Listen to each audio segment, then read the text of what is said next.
Amigos, amigas, ¿cómo están? Un gusto estar nuevamente con ustedes. Aquí estamos. Esto es Escuela Alba 2014 Tirúa TV. Este es un programa elaborado por el equipo de comunicaciones de la Escuela Latinoamericana de Formación Política Hugo Chávez Frías, organizada por el Alba de los Movimientos Sociales, capítulo Concepción, con el apoyo de la ilustre Municipalidad de Tirúa. El equipo de comunicaciones está conformado por voluntarios de la revista El Bagual, Alba Media y signoticias.cl. Tenemos en esta oportunidad invitado a nuestro set al abogado, ex dirigente estudiantil, asesor de los sindicatos portuarios y miembro de la izquierda libertaria, Óscar Menares. Bienvenido, Óscar. Gracias. Un gusto tenerte acá en nuestra mesa, en nuestro set, el set de la Escuela Tirúa 2014. Hemos estado desarrollando una enorme cantidad de actividades acá desde hace ya varios días. Esta escuela se desarrolla, como tú sabes, desde el 21 de enero hasta el 1 o 2 de febrero y han concurrido una importante cantidad de jóvenes de distintos países de Latinoamérica. Tenemos acá gente de Bolivia, de Argentina, de Perú, de Paraguay, de Brasil, entre otros, también de Chile. ¿Qué te sugiere a ti como asesor de movimientos sindicales, como integrante de movimientos libertarios, esta reunión de gente, de jóvenes particularmente, en un lugar como Tirúa en el verano de 2014? Sí, bueno, antes que todo, agradecer, digamos, la invitación de los compañeros de la organización de esta Escuela del Alba de los Movimientos Sociales. Para mí, digamos, ha sido un agrado participar en esta oportunidad a través de una ponencia sobre transición al socialismo, por lo que me tocó, digamos, disertar. Y considero que esta experiencia ha sido una experiencia muy importante desde el punto de vista de la trascendencia que tiene para poder comenzar un proceso de diálogo con el continente en instancias que permiten la reflexión política, el intercambio de experiencias de las diferentes comunidades, de las diferentes nacionalidades que hoy día se encuentran aquí presentes, como parte también de una construcción nuestra americana, una construcción latinoamericana, y que hoy día refleja precisamente ese ánimo de construir una alternativa de liberación para nuestro continente. Óscar, ¿qué reflexión te merece a ti el hecho de que esta escuela, con estas características, con el nombre de Hugo Chávez, comandante de la Revolución Bolivariana, se haga en un lugar como Tirúa, uno de los epicentros del conflicto chileno-mapuche, aquí en el Gualmapu?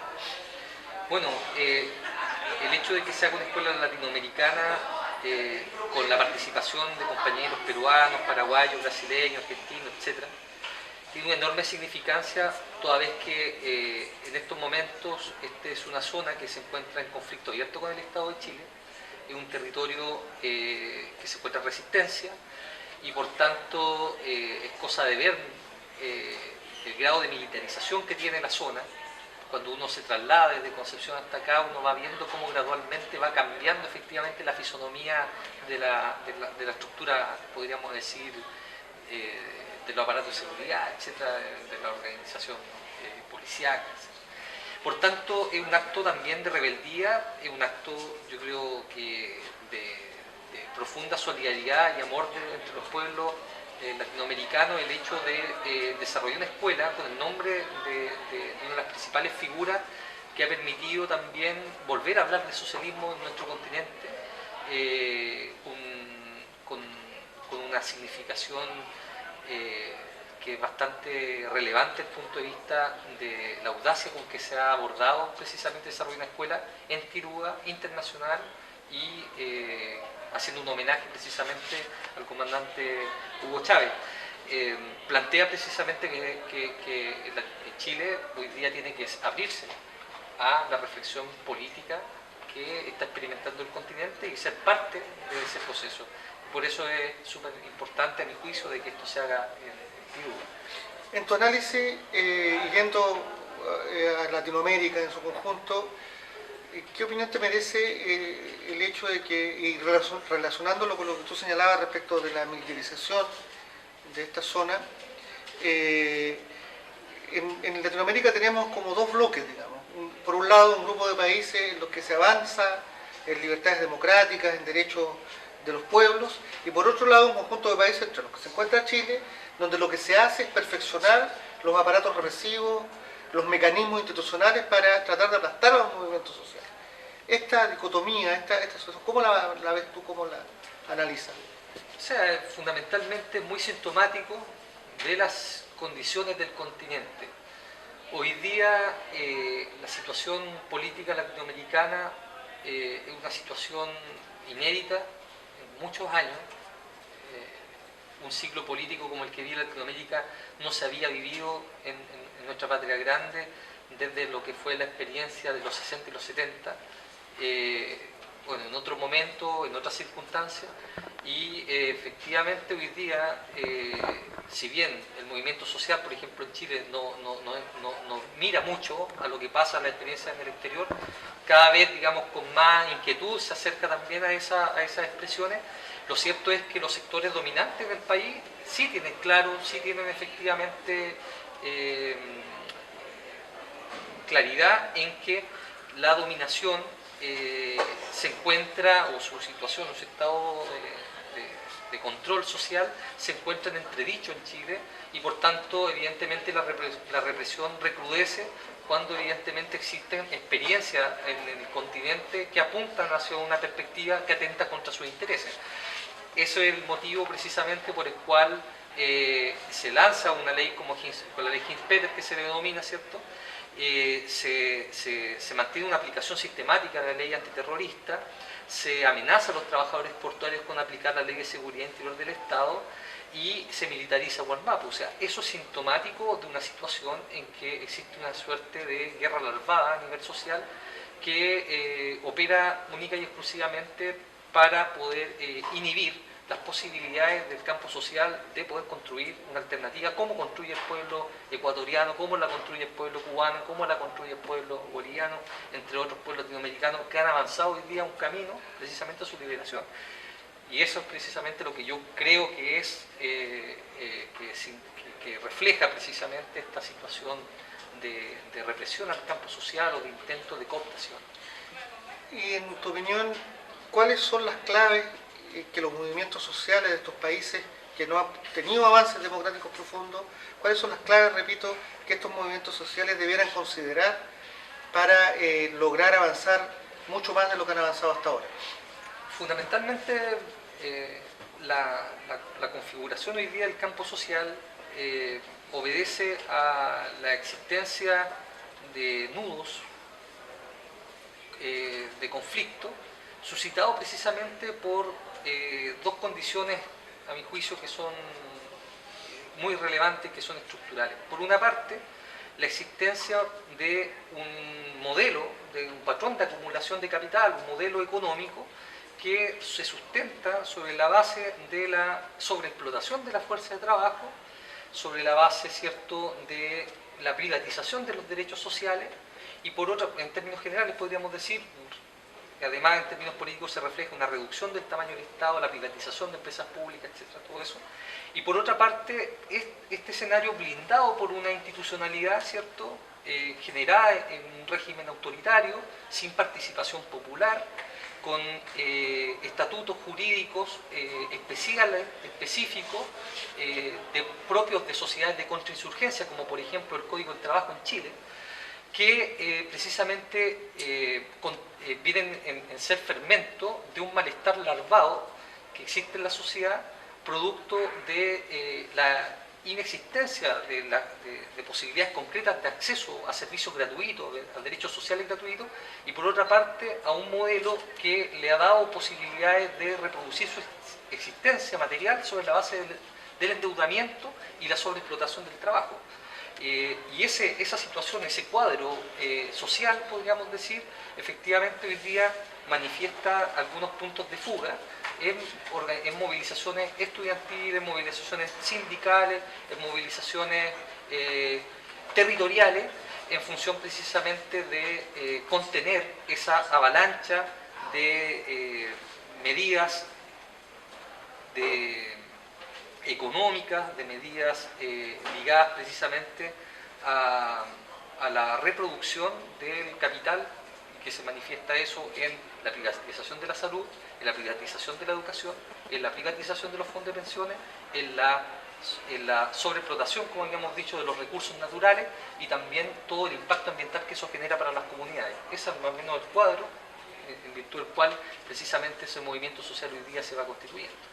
¿Y cómo ves tú el hecho de que la izquierda, con auténtica vocación revolucionaria o la izquierda verdadera, como quiere llamársele, tenga tantas dificultades para encontrar espacios de unidad para poder avanzar los procesos de cambio?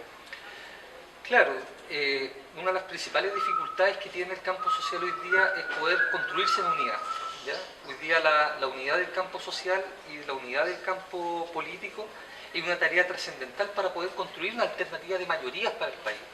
Una alternativa que interprete el sentir de las grandes mayorías nacionales que han sido postergadas, digamos, y que han sido excluidas de las definiciones estratégicas, ¿cierto?, del conjunto social. Por tanto, esa unidad es imprescindible para construir un proyecto de mayoría. Ahora, es unidad social, pero también se requiere la unidad política de la izquierda. A nuestro juicio, la unidad social efectivamente se ejerce a partir de ejercicios concretos de multisectorialidad, vale decir, de unidad desde la lucha de este movimiento social en constitución, ¿cierto?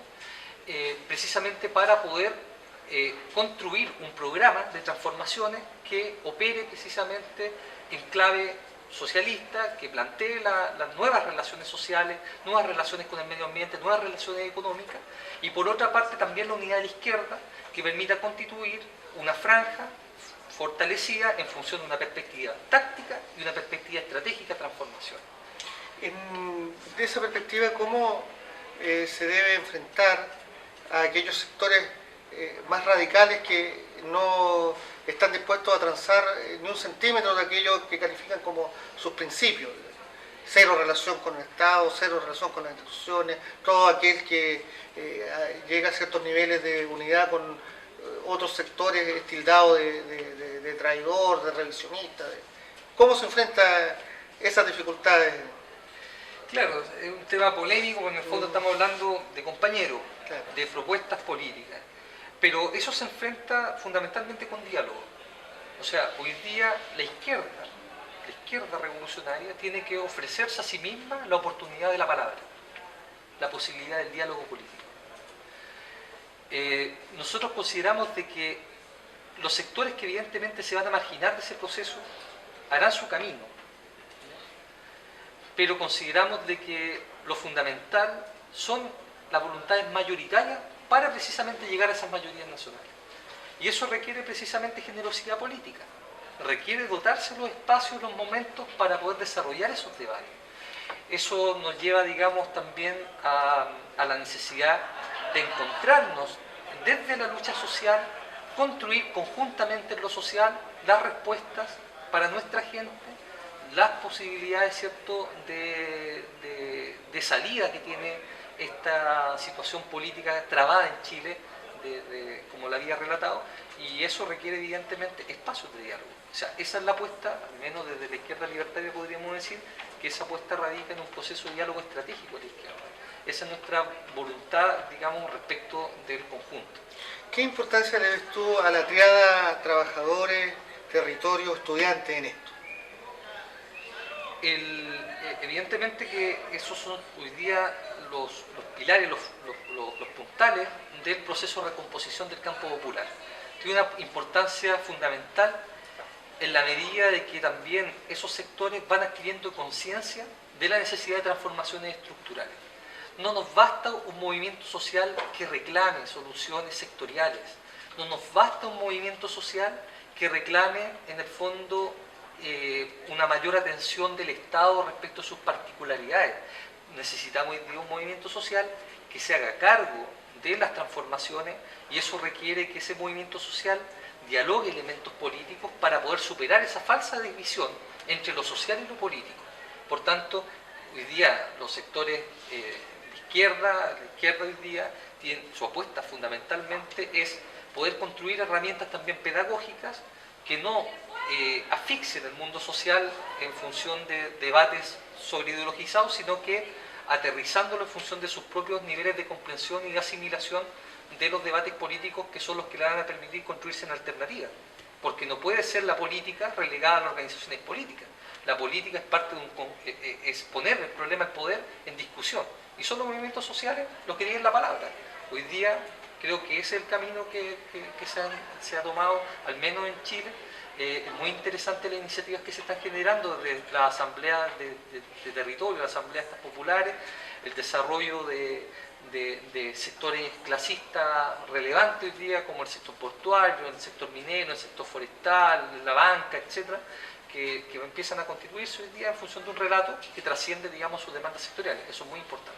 Volviendo a la escuela, había un tema que ha cruzado las exposiciones, los debates, los trabajos en grupo, que es lo que dice relación con la ruptura institucional y la refundación democrática. ¿Qué significa esto? ¿Qué importancia tiene esto? A ver, como yo había señalado hace un ratito, evidentemente que aquí existe un modelo económico que tiene por beneficiario a menos del 10% de la población en Chile, que son los que efectivamente se benefician de este modelo, más los capitales extranjeros, y por otro lado, efectivamente, todo un andamiaje político-institucional que inhibe la participación de la voluntad soberana y popular, digamos, a través precisamente de un marco institucional restringido. O sea, eso es lo que podríamos nosotros caracterizar en la existencia de un tribunal constitucional, en la existencia de un sistema electoral binominal, la existencia de un sistema de partidos draconiano, y en el fondo eso constituye un cuadro que evidentemente nos plantea la tarea de superar esa situación y abrir una nueva etapa de lucha de clase en Chile. Evidentemente que la existencia precisamente de estos elementos contrastan con un campo social que está en movilización, que ejerce democracia hacia la interna, que se fortalece en procesos de discusión colectiva, soberanas, y que precisamente en su práctica, atenta y encuentra, digamos, a su adversario en función de las demandas que ellos mismos van constituyendo. Eso sea en el mundo del trabajo, eso sea en el mundo de la educación, etc. O sea, vale decir, hay un pueblo antagonista del modelo.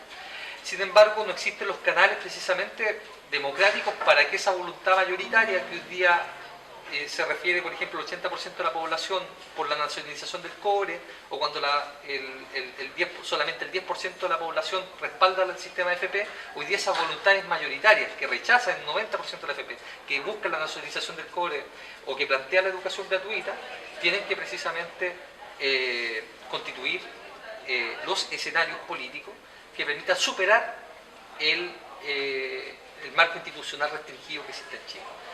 Esa estrategia evidentemente es una estrategia de ruptura, porque plantea precisamente de que esta contradicción entre, en este caso, la expresión neoliberal, etcétera, de dominación y de explotación capitalista, y por otro lado este movimiento social democrático en su forma y radical en su planteamiento, no entran, digamos, no tienen posibilidad de conciliarse.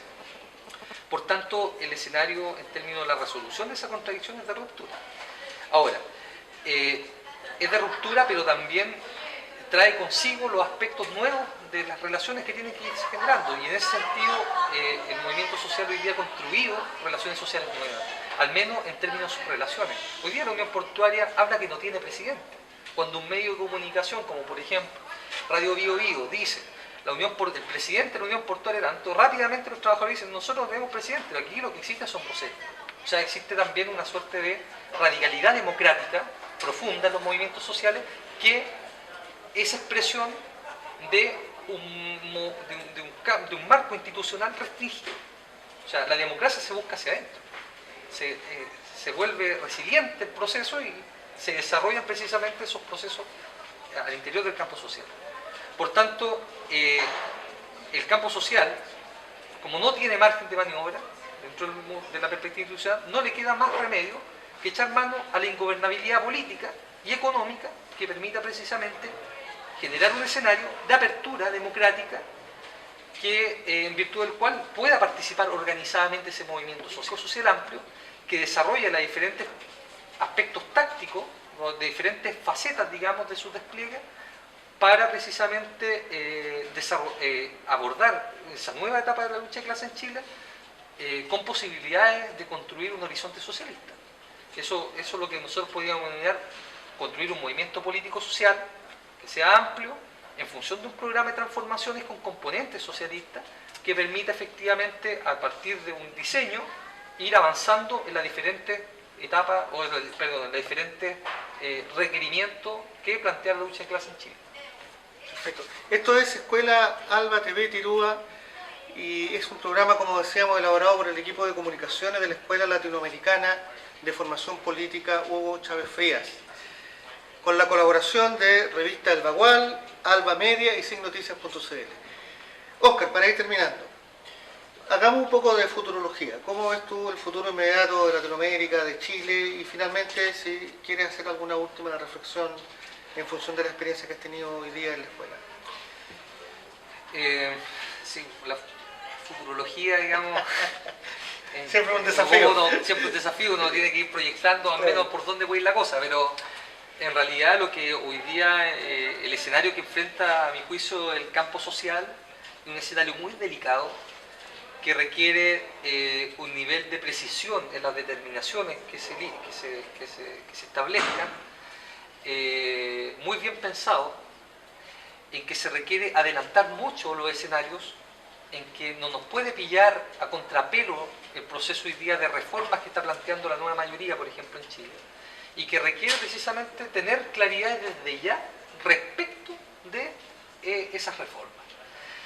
Nosotros no podemos ser agendados por un gobierno cuyo programa no solamente es ambiguo, sino que en los aspectos estructurales no toca el modelo. Vale decir, pueden reformarse algunos aspectos en materia redistributiva, como una modificación del Código del Trabajo, una modificación puntual en materia tributaria, etc. Pero los aspectos estructurales, como el sistema de FP, y como por ejemplo el cobre, los recursos naturales, no se tocan. Por tanto, nosotros tenemos que generar, digamos, los esfuerzos, las articulaciones necesarias para poder avanzar en las reformas que son necesarias para las grandes mayorías nacionales, pero avanzar en función también de una ruptura con las políticas neoliberales. O sea, las reformas en Chile no pueden precisamente seguir caminando por el sendero que han caminado en los últimos 30 años. Por tanto, si uno dijera que hay que hacer un ejercicio de adivinación respecto a lo que viene una etapa, a mi juicio, bastante compleja del punto de vista político y social, que va a requerir mucho esfuerzo en poder tonificar estas fuerzas sociales que se han desatado, politizar esas fuerzas sociales en función de un programa de transformación y adelantarse precisamente a los movimientos de pieza en el tablero. Respecto a la situación latinoamericana, que es lo que finalmente gustaría precisar, nos encontramos ante un escenario un escenario inestable en términos políticos, es un escenario en el cual los procesos más de avanzada tienen que entrar a definir situaciones dado los requerimientos del mismo proceso. Me refiero particularmente al caso boliviano y al caso venezolano. O sea, los requerimientos hoy día de las bases populares, del campo social, frente a los procesos que se han abierto y las expectativas son muy altas. Por tanto, también va a ser necesario efectivamente que estos gobiernos sean capaces de dar respuesta efectiva. El problema es que esas respuestas efectivas van a atentar contra los intereses del imperialismo, van a atentar contra los intereses precisamente de las burguesías nacionales, y ahí es donde hay que fortalecer los aspectos relativos al ámbito de la solidaridad, lo que se está haciendo en esta escuela, etc. Porque en el fondo lo que aquí está en juego es la posibilidad de construir un horizonte socialista para nuestra Latinoamérica. Y sin duda que hoy día este tipo de experiencias permiten acercar a muchos compañeros, a muchas compañeras, a una nueva mirada, digamos, con altura de mira que permita superar la situación que nos encontramos para completar, digamos, las tareas que nuestros padres, nuestros abuelos, nuestros bisabuelos nos han legado. Así que yo creo que es muy importante y creo que las cosas van andando bien. Bueno, hemos estado conversando con Óscar Menares, quien es abogado, ex dirigente estudiantil, asesor portuario y miembro de la Izquierda Libertaria. Muchas gracias, Óscar, por venir a nuestro programa. Muchas gracias. Te agradecemos tu presencia. Gracias. Muchas gracias, ¿no?